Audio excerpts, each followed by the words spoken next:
In the consumer and retail goods industries, we've seen a significant rise of strategic activity around the world. There are a number of trends affecting consumer demand and ultimately driving this activity. Number one has been the rise of the middle class around the world. We expect the middle class in China to represent over 600 million consumers within just over 5 years.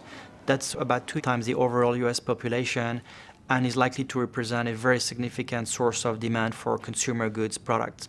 And at the other hand, in the US and in Europe, a very significant pressure on wages in the middle class over the last 5 years or so that has driven consumers to be more value focused and paying particular attention to the price of their average consumer goods basket. That has supported the rise of private label and of discount retailing across this region. The second key trend has been the rise of premium branded / differentiated products, with consumer prepared to pay premium pricing for a differentiated product, whether it's a product that tastes better, that looks better, or that has a brand that they perceive is differentiated. Third, we're seeing technology and social media having a real impact on consumer demand, consumer behavior, but also on the traditional distribution channels, with many of the big companies having to respond to how they sell their product and the rise of e-commerce that we've seen growing around the world.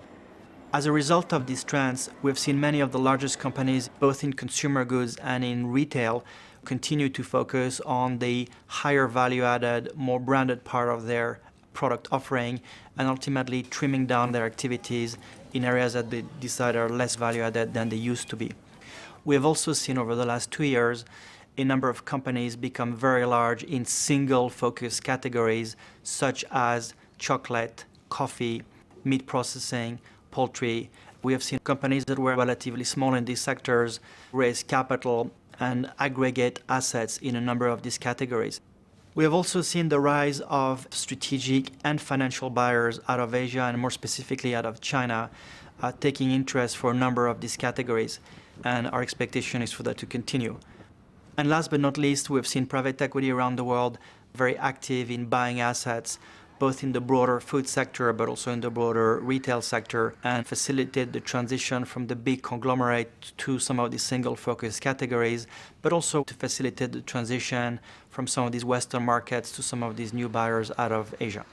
As we look into 2015 and onwards, we expect a lot of these activities to continue, very much driven by the rise of the middle class and the increased spending powers that they have around the world, combined with an increasing demand for luxury and premium assets. And we expect many companies to continue to evolve their portfolios to respond to these trends.